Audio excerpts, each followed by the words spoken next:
cops said they announced. They don't use the dozen other witnesses there who have no dog in this fight.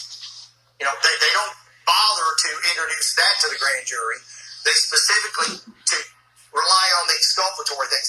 And again, it's curious to note that they want to rely on the inconclusive ballistics report over who shot Breonna Taylor, but the exact same conclusion was reached in that ballistics report as to who shot John Mattingly.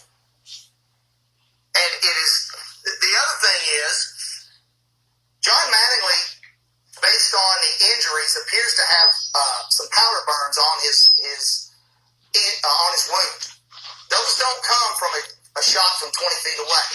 Yet there was no gunshot residue ever performed on his injury or on his pants, which would have shown that shots would have been fired at a closer range. Someone said that the evidence shows that Sergeant John Mattingly was not hit by friendly fire, that Kenneth Walker did shoot him in the leg.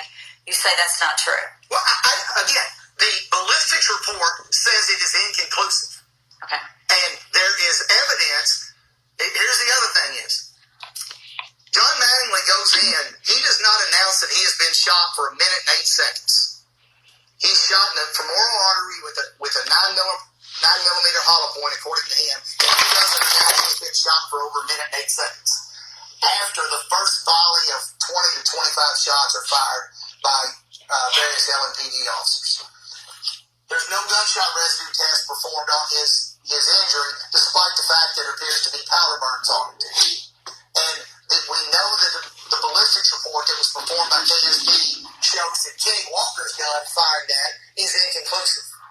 Now, they use that inconclusive determination to exonerate Brett Hageson over shooting Breonna Taylor, but they want to say that it's inculpatory on Kenny Walker. I've seen the exact report, and it says the same thing, inconclusive. And yet, Attorney General Cameron says that means Kenny fired the shot, but it means that we don't know if Hageson did or not. Again, that's a question for a jury to determine.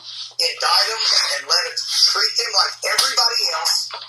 Every other citizen that shoots somebody and they shoot 16 rounds, they get indicted. And they go to trial and they present their case. And if a jury agrees that there's reasonable doubt, they're acquitted.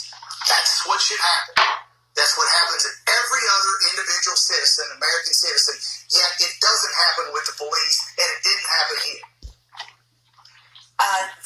Steve, or let's go to David just a second. David, you said one of the first things that Daniel Cameron said was that evidence shows that the officers